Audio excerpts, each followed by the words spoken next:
Selamat malam, salam damai sejahtera untuk saudara sekalian dimanapun berada. Saya melanjutkan kembali pembelajaran kita mengenal Yesus Kristus. Kali ini saya ingin menjelaskannya kepada saudara sekalian dari Injil Lukas. Secara umum saya sudah menjelaskannya dari Injil Matius dan Injil Markus. Dan kali ini secara umum saya akan menjelaskannya siapakah Yesus Kristus, mengenal Yesus Kristus dari Injil Lukas. Saya ingin memberikan kepada kita pengertian bahwa mengenal Yesus Kristus hanya mungkin dan hanya dapat dinyatakan benar kalau sumbernya Alkitab. Di luar Alkitab, pengetahuan tentang Yesus Kristus dapat diperoleh, tetapi tidak valid. Namun pengenalan akan Yesus Kristus itu bersumber hanya dari firman Tuhan ini. Karena bagi orang Kristen, di luar Alkitab, di luar kitab Kejadian sampai kitab Wahyu, bukanlah firman Tuhan.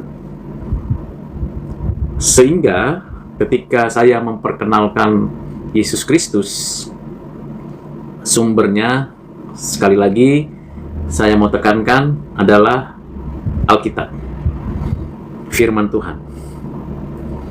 Kalau ada orang lain yang berkeberatan dengan keyakinan saya dan tidak setuju dengan kepercayaan saya, itu adalah kebebasan orang tersebut.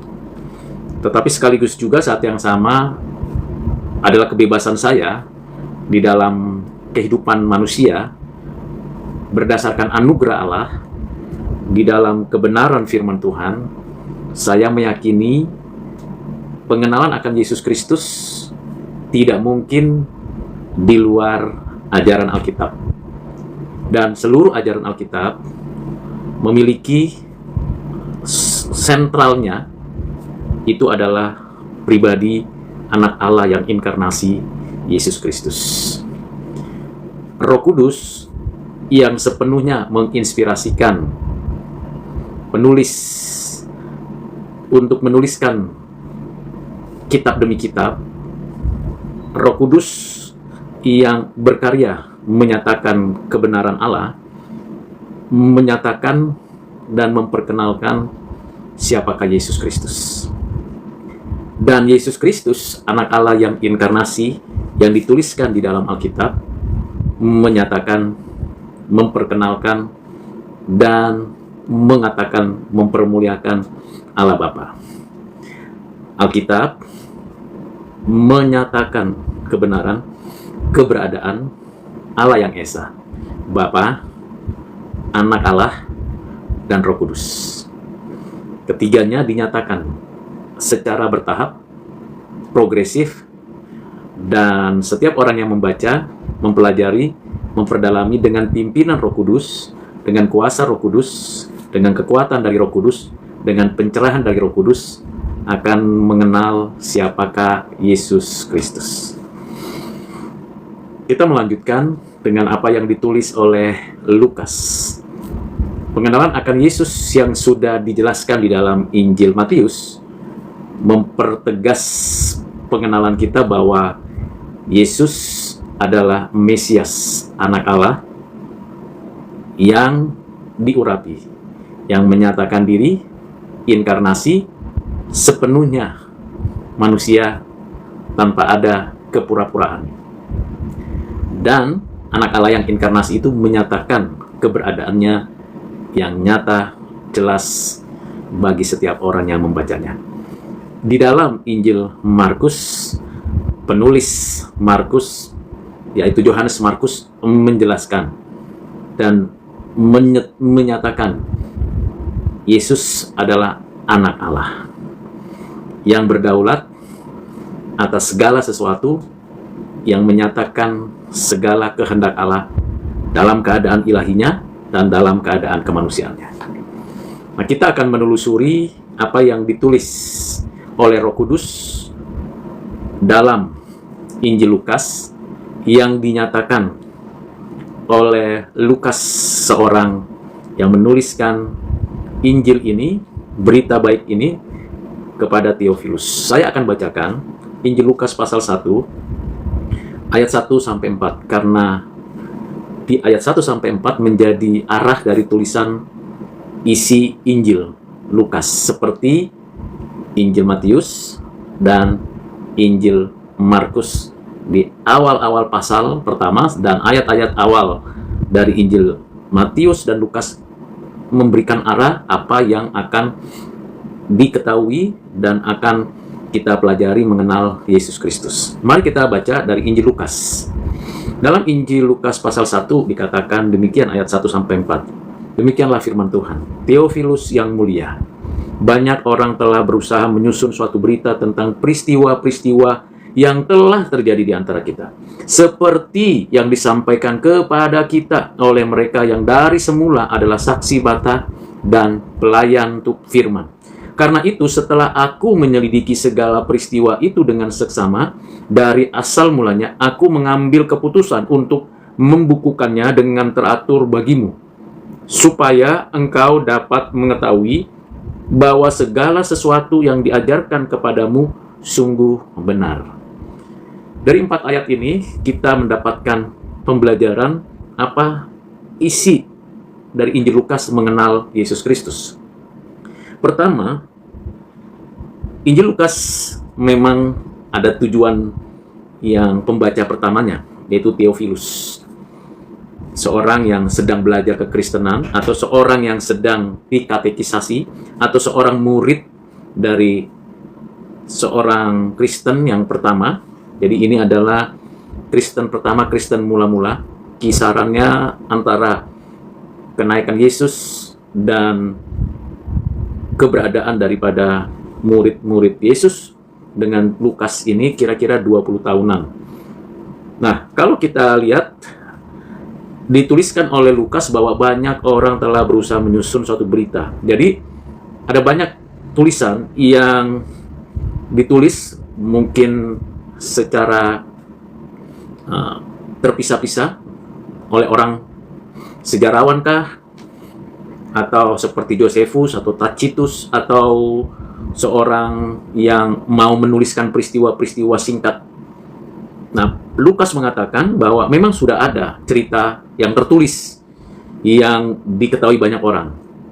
Peristiwa-peristiwa yang tentu kalau konteks sekarang itu menghebohkan, viral, yang dapat dicatat, dituliskan.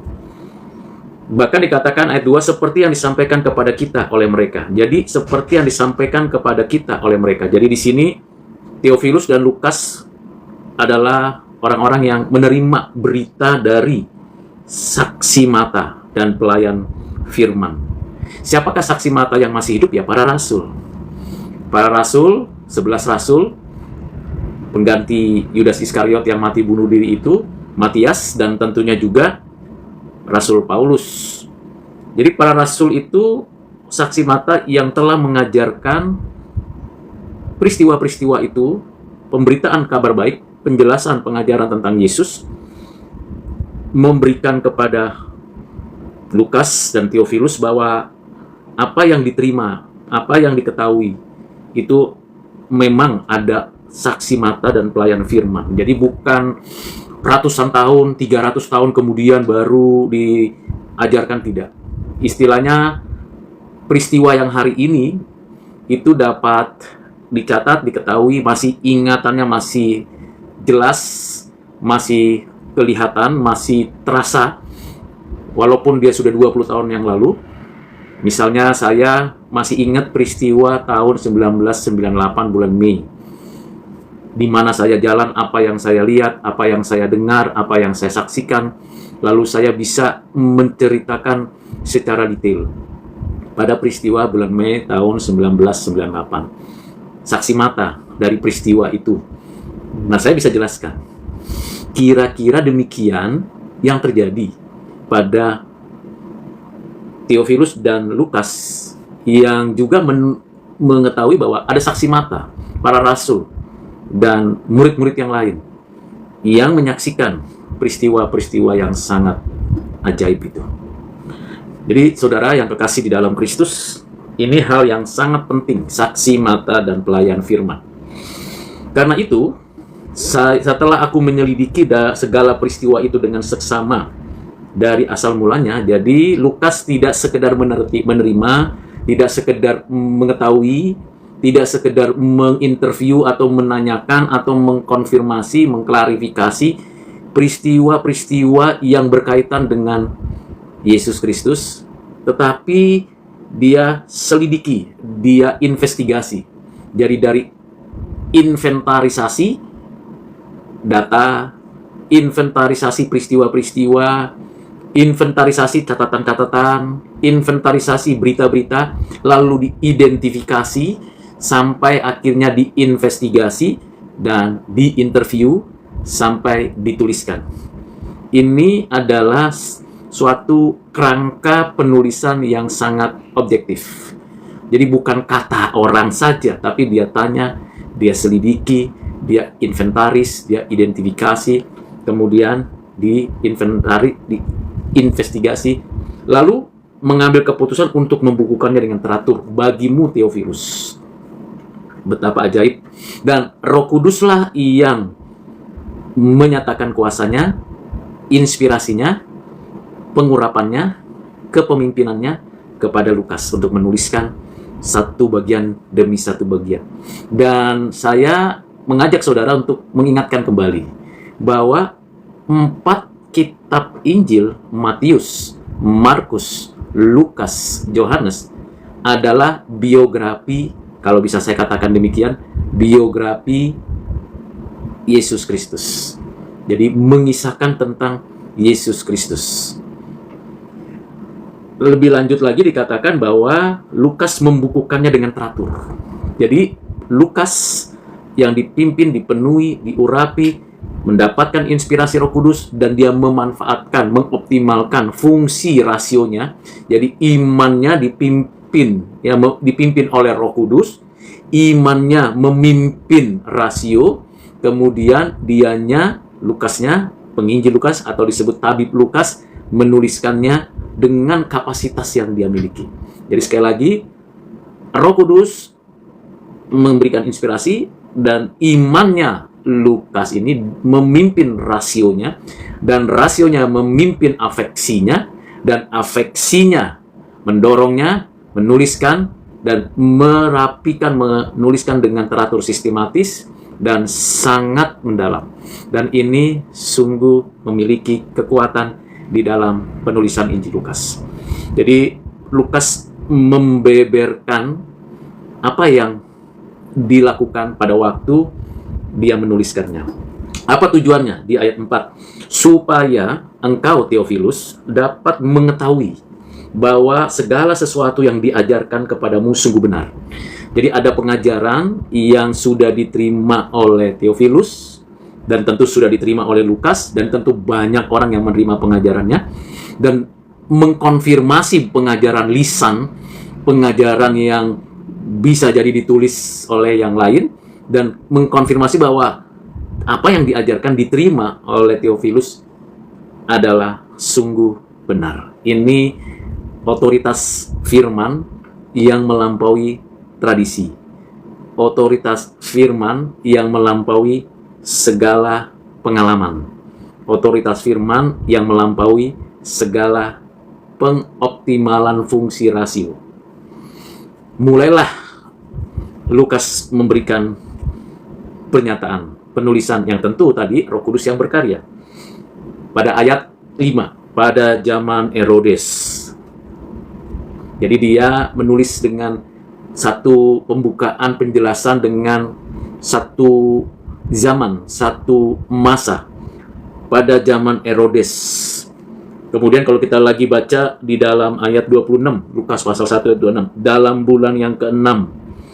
Kemudian kita baca lagi di dalam pasal yang kedua, pada waktu Kaisar Agustus mengeluarkan suatu perintah.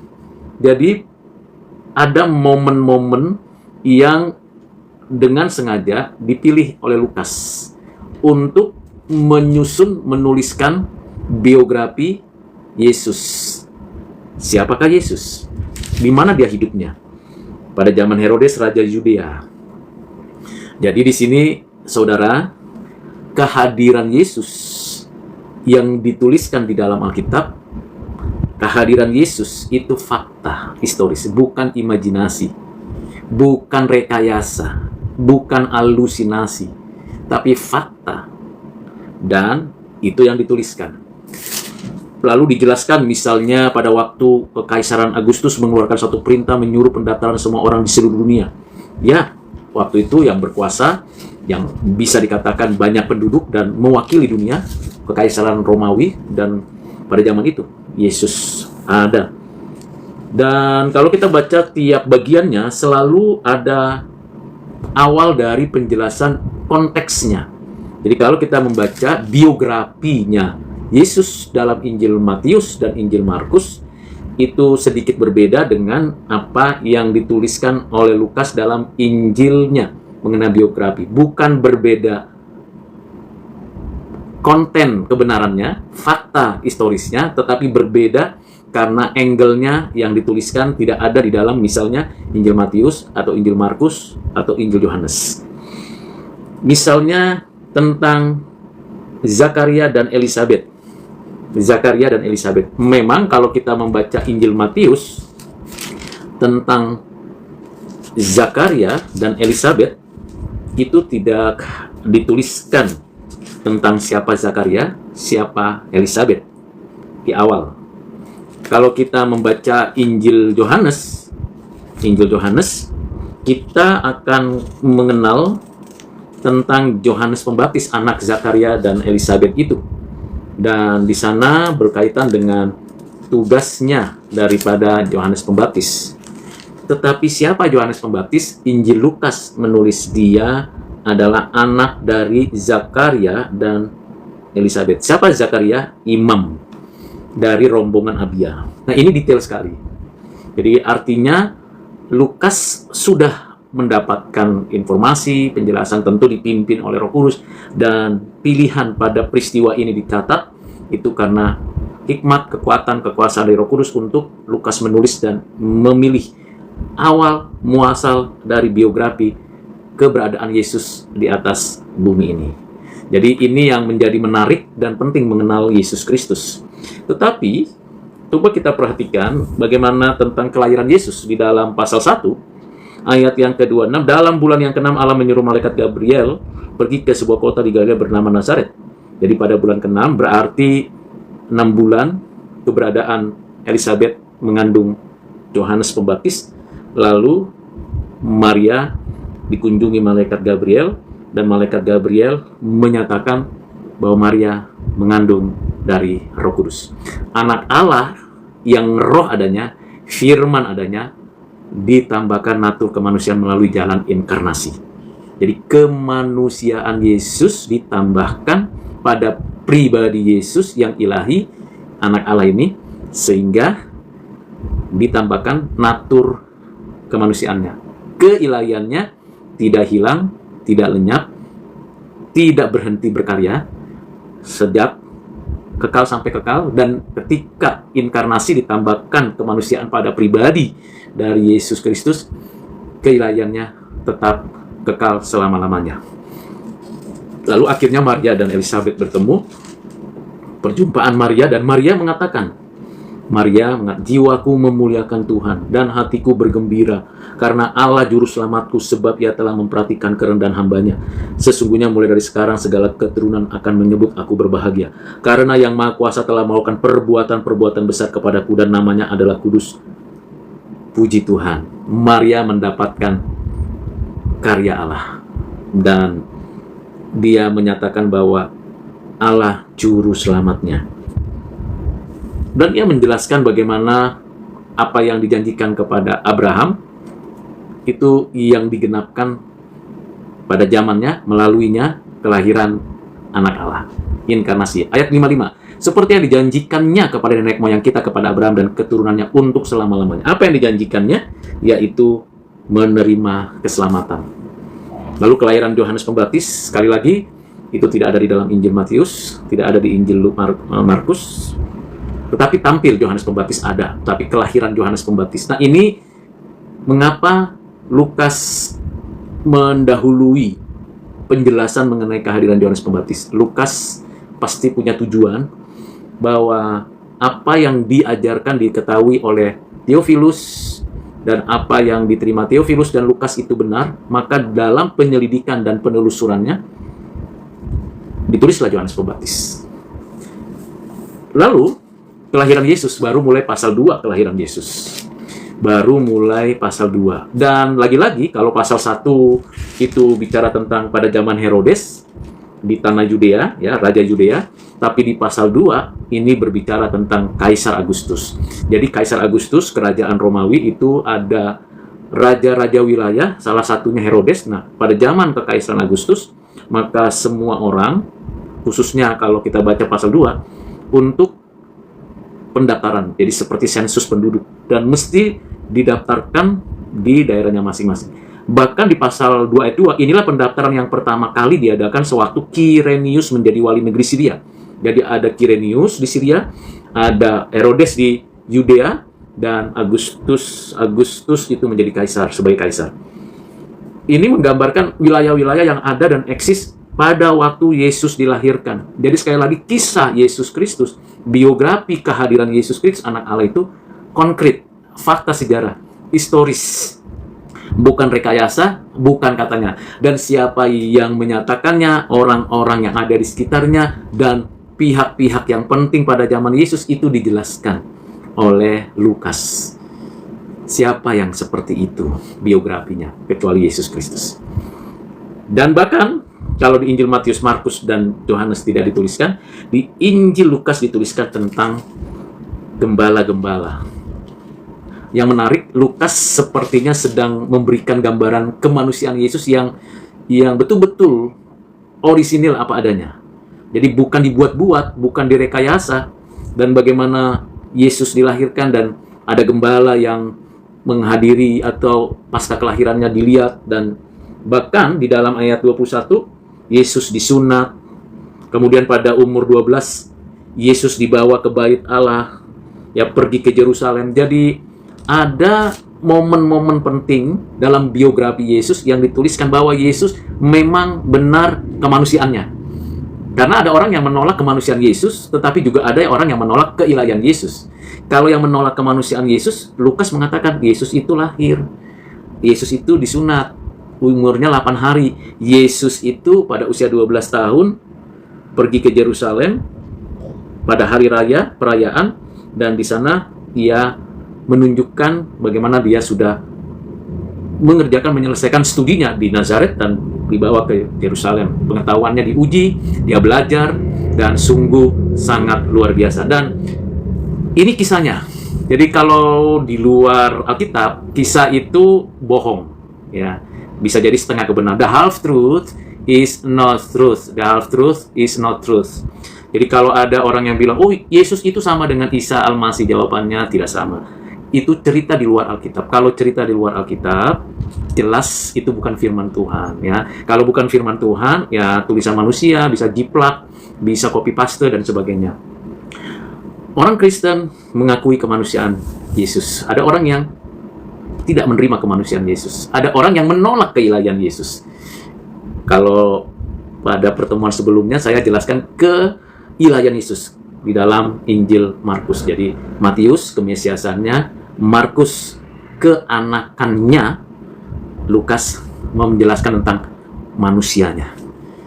Jadi lengkap biografi Yesus yang secara menyeluruh dipelajari. Kemudian di pasal 3, ini tugas tanggung jawab Yohanes membaptis. Dan apa yang terjadi? Yohanes Pembaptis membaptis seperti yang dikehendaki oleh Tuhan Allah. Membaptis supaya orang-orang di daerah Yudea dikatakan bertobatlah. Di sini Yohanes Pembaptis pada zaman Kaisar Tiberius ketika Pontius Pilatus menjadi wali negeri. Di sini lengkap sekali pasal 3, ya. Dalam tahun ke-15 dari pemerintahan Kaisar Tiberius, ketika Pontius Pilatus menjadi wali negeri dan Herodes raja wilayah Galilea, Filipus saudaranya raja wilayah Iturea, dan Trakonitis dan Lisianis, raja wilayah Abilinia, pada waktu Hanas dan Kayafas menjadi imam besar. Jadi jelas sekali data-data historis bisa di cross check bahwa memang kehadiran Yohanes Pembaptis ada dan Yesus dibaptis. Luar biasa. Tidak ada satupun kitab di luar Alkitab yang menjelaskan, menggambarkan biografi Yesus Kristus sebagai sumber yang paling penting dan utama.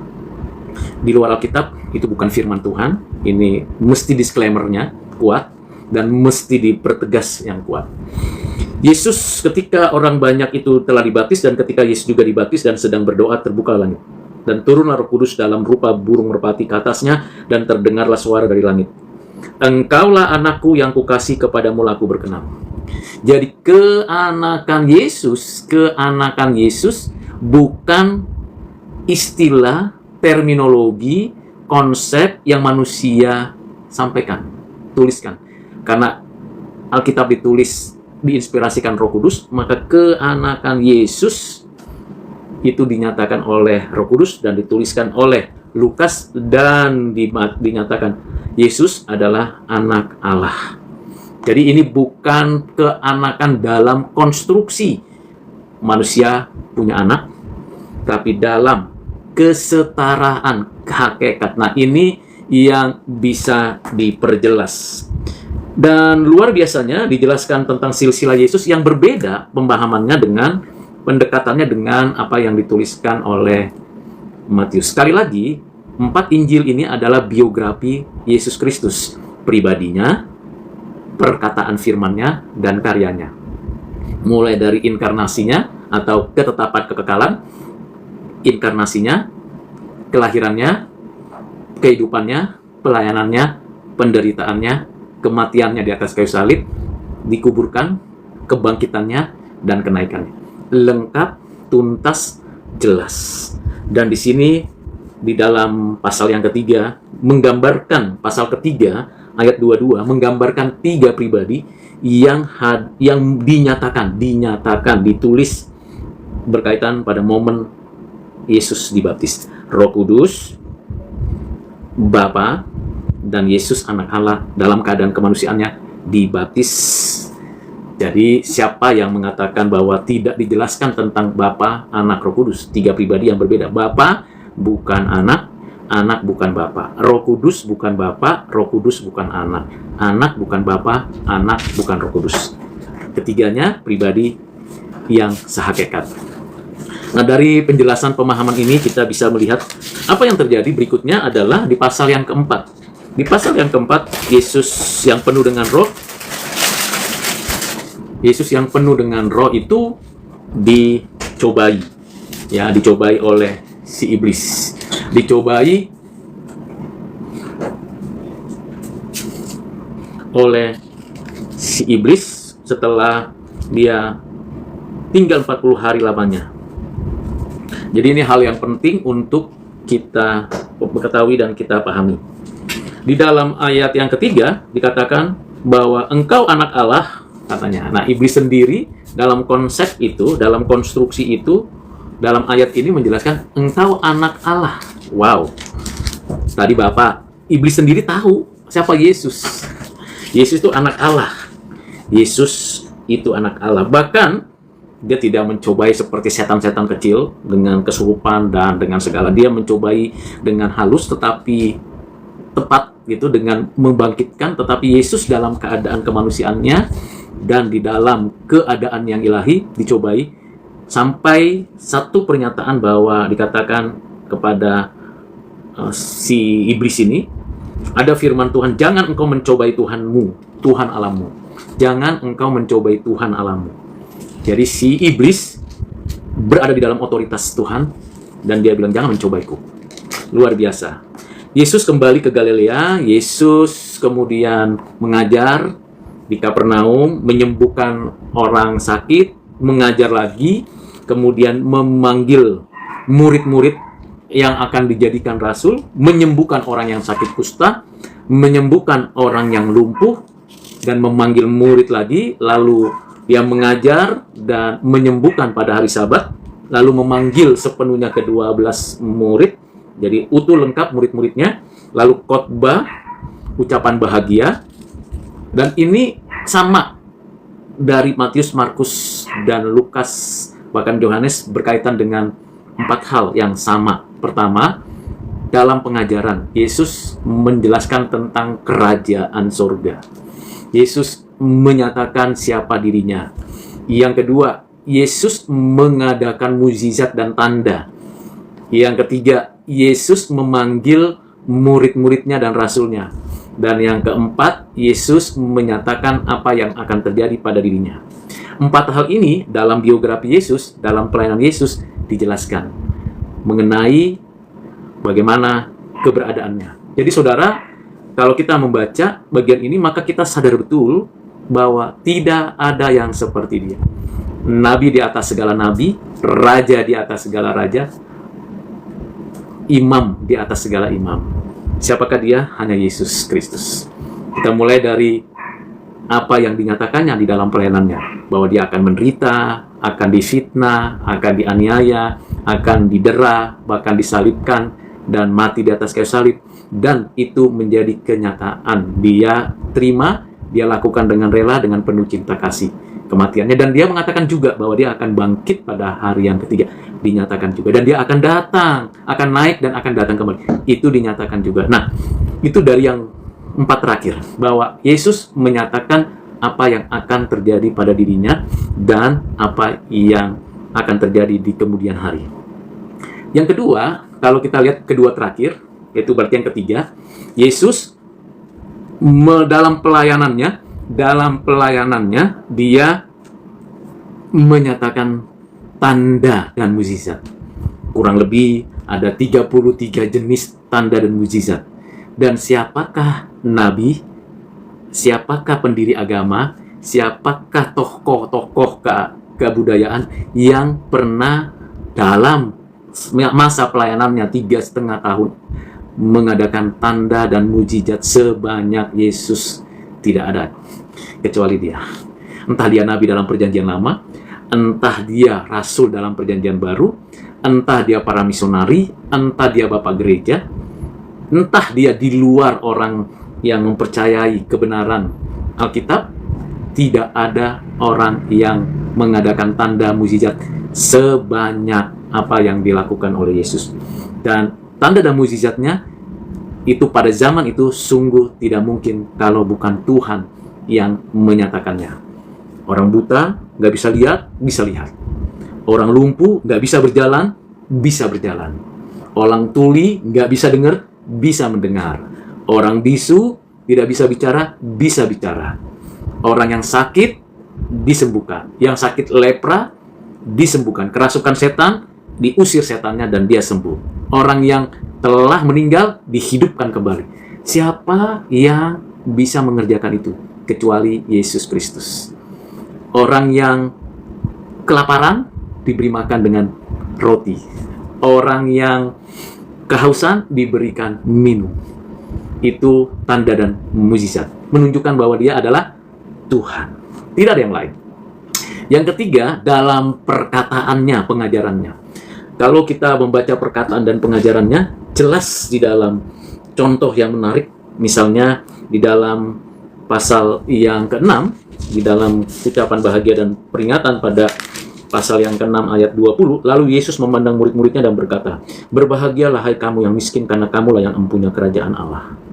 Jadi di sini jelas Yesus mengajarkan tentang kebahagiaan. Bahkan di ayat 22 dikatakan, "Berbahagialah kamu jika karena anak manusia orang membenci kamu, dan jika mereka mengucilkan kamu dan mencela kamu, serta menolak namamu sebagai sesuatu yang jahat." Berbahagia. Jadi kalau ada saudara yang belum percaya kepada Yesus Kristus, yang masih mengeraskan hati, dan masih menolak, dan mengejek, dan mengucilkan, dan mencela, dan menghina orang Kristen, dan meremehkan berita Injil, Tuhan Yesus katakan, berbahagialah. Jadi saya berbahagia kalau ada orang menghina, melecehkan, merendahkan atas berita Injil Yesus Kristus. Saya sungguh sangat berbahagia. Karena apa? Karena upahku besar di surga. Tetapi bagian yang menarik adalah, celakalah kamu jika semua orang memuji kamu, karena secara demikian juga nenek moyangmu mereka telah memperaukan nabi-nabi palsu. Jadi jangan memuji manusia. Manusia adalah manusia. Tuhan adalah Tuhan. Yesus mengajarkan tentang mengasihi musuh, tidak menghakimi, kalau menghakimi dengan adil, harus menunjukkan kasih, dan Yesus menyembuhkan orang sakit, bahkan membangkitkan anak muda di Nain. Orang yang sudah meninggal, Tuhan hidupkan kembali. Yesus juga mengampuni orang yang berdosa. Ini adalah tindakan dan perkataan yang nyata. Jadi yang ketiga ini perkataan-perkataan Yesus yang dari Tuhan, lalu tindakannya yang tidak mungkin manusia manapun, nabi manapun, rasul manapun, pemimpin agama manapun yang berani berkata terhadap orang berdosa, kamu dosanya diampuni dan kamu menerima hidup yang kekal. Siapa yang berani berkata begitu? Hanya satu-satunya, yaitu Tuhan. Dan siapa itu yang menyatakan itu? Yesus Kristus. Jadi saudara, jangan ragu, jangan bimbang, percayalah kepada Yesus Kristus yang menyatakan keberadaan dirinya. Yang terakhir, tadi mulai dari dia menyatakan keadaannya yang akan datang.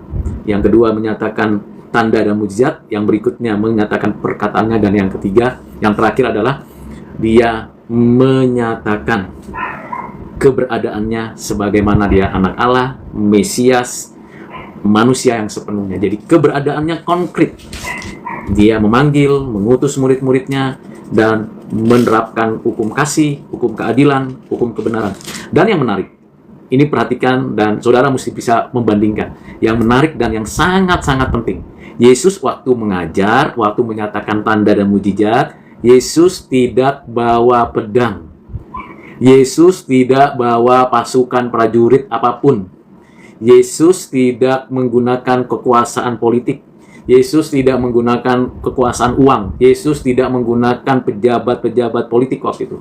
Yesus waktu melayani, dia melayani sebagaimana adanya otoritas yang datangnya dari dirinya, dari Allah, dari Roh Kudus. Jadi Yesus tidak perlu di-backing oleh politik pada zaman itu, oleh raja atau kaisar. Tidak, Yesus tidak melayani dengan ada backingan seperti itu. Yesus juga mengajar dan mengajarkan kasih kebenaran tidak karena banyak, mayoritas gitu. Tidak, dia hanya 11-12 muridnya. Nggak banyak-banyak. Yesus tidak banyak-banyak memanggil murid, dan kemudian dari sedikit demi sedikit akhirnya makin banyak. Tetapi Yesus tidak melakukan tindakan brutal, tidak pernah membunuh orang untuk pengajarannya dan apa yang dilakukan. Yesus tidak pernah melakukan tindakan itu. Tidak pernah. Tidak pernah juga menggunakan pedang. Siapa yang tidak percaya sama aku akan kubunuh. Tidak. Dia tidak menggunakan senjata. Dia juga tidak menggunakan kekuasaan massa. Tidak. Dia jalan dari satu desa ke desa, dari satu kota ke kota, memberitakan kabar baik bahwa semua orang butuh keselamatan. Saudara, mau ikut Tuhan Yesus atau masih mengeraskan hati? Dan Yesus juga mengajarkan bagaimana kita berdoa, mengasihi sesama, sampai kepada bagaimana akhirnya dia menyerahkan nyawanya mati di atas kayu salib. Sekali lagi, saya mau mengingatkan saudara dan kita, termasuk saya, bahwa pengenalan akan Yesus Kristus tidak mungkin dan tidak akan dapat diperoleh di luar Alkitab. Hanya di dalam Alkitab. Hanya melalui firman Tuhan. Siapa yang menulis? Matius, Markus, Lukas, Yohanes. Tidak ditambah, tidak dikurangi. Jadi mari kita merenungkan. Saya tidak akan jelaskan satu persatu ayat karena saya tidak sedang eksposisi, tapi saya sedang menggambarkan secara umum, menjelaskan tentang siapa Yesus dari beberapa kitab dalam 4 Injil ini. Tentu dari 24 pasal Injil Lukas terlalu banyak dan terlalu singkat kalau kita menjelaskan tentang Yesus Kristus. Setidaknya saya sudah memberikan gambaran secara umum. Silakan saudara yang penasaran mengenal Yesus Kristus, baca, pelajari, selidiki, seraya berdoa, minta hikmat dari Roh Kudus, minta keyakinan untuk menyelidiki, membaca, dan merefleksikan firman Tuhan. Anda dapat mendapatkan Alkitab ini Anda bisa dapatkan dan Anda bisa download, Anda bisa temukan di digital. Silakan dibaca dalam berbagai versi bahasa untuk kenyamanan dan pengertian yang lebih dekat dengan diri. Silakan baca. Mengenal Yesus Kristus, jangan cari dari kitab-kitab non Alkitab. Di luar itu pasti kacau dan mengacaukan. Hanya Alkitab. Karena itu saudara, silakan dilakukan. Sekian penjelasan saya secara singkat mengenal Yesus Kristus dari Injil Lukas. Tentu penjelasan saya bukan eksposisi, tematik saja. Dan belum menggali satu ayat demi satu ayat, satu pasal demi satu pasal. Ada bagiannya dan ada waktunya. Kiranya Tuhan menolong saudara. Ikuti terus pembelajaran yang begitu mudah dan dapat dijangkau. Kalau saudara berkenan, kalau saudara merasakan ada semacam manfaat dari pengajaran pembelajaran ini, silakan kunjungi kanal YouTube saya. Silakan di sana saudara memilih dan memilah bagian mana yang bisa dibaca, dipelajari, diikuti dari awal sampai akhir. Di sana ada kurang lebih 2000 video pembelajaran. Dan tentu ada yang begitu dalam dan begitu cukup reflektif dan devosional. Kiranya kita akan bertemu lagi pada live berikutnya. Tuhan Yesus memberkati saudara. Amin.